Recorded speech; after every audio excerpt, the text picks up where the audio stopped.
Hi అండి, welcome to Padma home foods. నేను పద్మ. ఈరోజు మన ఛానల్లో అందరికీ ఫేవరెట్ అయిన చికెన్ కర్రీని చాలా సింపుల్ మెథడ్లో చాలా టేస్టీగా ఏ విధంగా ప్రిపేర్ చేసుకోవాలో వీడియోలో చూసేయండి. ఇక్కడ ఒక హాఫ్ కేజీ వరకు చికెన్ తీసుకున్నానండి. చికెన్ని వాష్ చేసుకున్న తర్వాత ఇందులోకి పసుపు, నిమ్మరసము, కొంచెం సాల్ట్ వేసి ఒక 15 నిమిషాలు పక్కన పెట్టుకుంటే పీసెస్ అనేవి సాఫ్ట్గా ఉంటాయి. ఇప్పుడు ఇందులోకి మనం 1 టేబుల్ స్పూన్ అల్లం వెల్లుల్లి పేస్ట్, 3 టేబుల్ స్పూన్స్ కారం, అలాగే 1 టీ స్పూన్ పసుపు, రుచికి సరిపడా సాల్ట్ని కూడా వేసుకోండి. తర్వాత 1 టీ స్పూన్ ధనియాల పొడి, అలాగే 1/2 టీ స్పూన్ గరం మసాలా, కొంచెం అంటే ఒక 1 టీ స్పూన్ వరకు ఆయిల్, అలాగే కొన్ని పుదీనా రెమ్మల్ని, అలాగే ఒక చిన్న కప్పు పెరుగు. తర్వాత ఇవన్నీ కూడా మిక్స్ చేసుకోవాలి. ఈ స్పైసెస్ అన్నీ మంచిగా చికెన్కి పట్టే విధంగా కలుపుకోండి.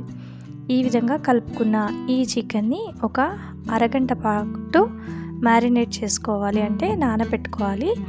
అరగంట పాటు పక్కన పెట్టుకొని అరగంట తర్వాత స్టవ్ ఆన్ చేసుకొని ఒక కడాయి పెట్టుకొని అందులోకి 3 టేబుల్ స్పూన్స్ వరకు ఆయిల్ని తీసుకోండి. తర్వాత ఇందులోకి ఉల్లిపాయ ముక్కలు, పచ్చిమిర్చి ముక్కలు, కొన్ని పుదీనా రెమ్మలు వేసుకొని ఫ్రై చేసుకోండి. ఈ విధంగా ఇవి కొంచెం గోల్డెన్ బ్రౌన్ కలర్లోకి వచ్చిన తర్వాత మనం కొంచెం పసుపుని కూడా యాడ్ చేసుకోవాలండి. నేను పసుపు అక్కడ కొంచెం తక్కువగా యాడ్ చేసుకొని ఇందులోకి మరీ కొంచెం వేసుకుంటున్నాను. ఇలా పసుపు యాడ్ చేసుకున్న తర్వాత మనం మ్యారినేట్ చేసి పెట్టుకున్న చికెన్ని కూడా ఇందులోకి వేసుకోవాలి. ఈ విధంగా వేసుకొని కలుపుకుంటూ ఒక 2 నిమిషాల పాటు ఫ్రై చేసుకోవాలండి. ఈ విధంగా ఒక 2 నుంచి 3 నిమిషాల పాటు లో టు మీడియం ఫ్లేమ్లో ఫ్రై చేసుకుంటే స్పైసెస్ అన్నీ కూడా ఆయిల్లో పర్ఫెక్ట్గా కుక్ అయిపోతాయి. ఆయిల్ అనేది నెమ్మదిగా రిలీజ్ అవుతుంది. చూస్తున్నారు కదా, ఆయిల్ అనేది రిలీజ్ అవుతుంది. మనకు స్పైసెస్ కూడా పర్ఫెక్ట్గా చికెన్ ముక్కలకి కూడా పడతాయి అన్నమాట. ఈ విధంగా కలుపుకుంటూ ఒక 2-3 నిమిషాల పాటు కుక్ చేసుకోవాలి. ఈ విధంగా కుక్ చేసుకున్న తర్వాత మనం చికెన్ కలుపుకున్న బౌల్లోకి వాటర్ వేసుకొని ఇందులోకి వాటర్ని తగినన్ని వేసుకోవాలి. మరీ ఎక్కువగా అవసరం పడదండి, ఎందుకంటే చికెన్ తొందరగా కుక్ అయిపోతుంది.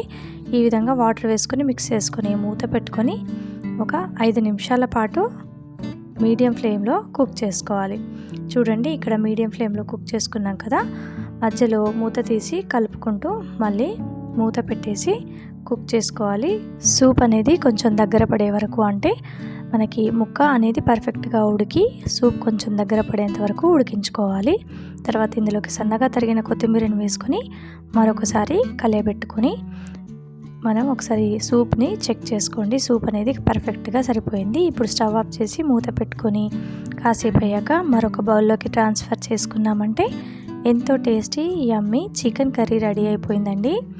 నిజంగా చాలా టేస్టీగా ఉంది. ఈ విధంగా సింపుల్గా మీరు కూడా మీ ఇంట్లో ఒకసారి ట్రై చేసి మీకు ఎలా అనిపించిందో మీ ఫీడ్బ్యాక్ని నాకు కామెంట్లో తెలియచేయండి. వీడియో కనుక మీకు నచ్చినట్లయితే తప్పకుండా లైక్ చేయండి, షేర్ చేయండి. నా ఛానల్ని సబ్స్క్రైబ్ చేసుకొని పక్కనే ఉన్న బెల్ ఐకాన్ని యాక్టివేట్లో పెట్టుకున్నట్లయితే నేను ఏ వీడియో అప్లోడ్ చేసినా మీకు నోటిఫికేషన్లో వస్తుంది. Thanks for watching.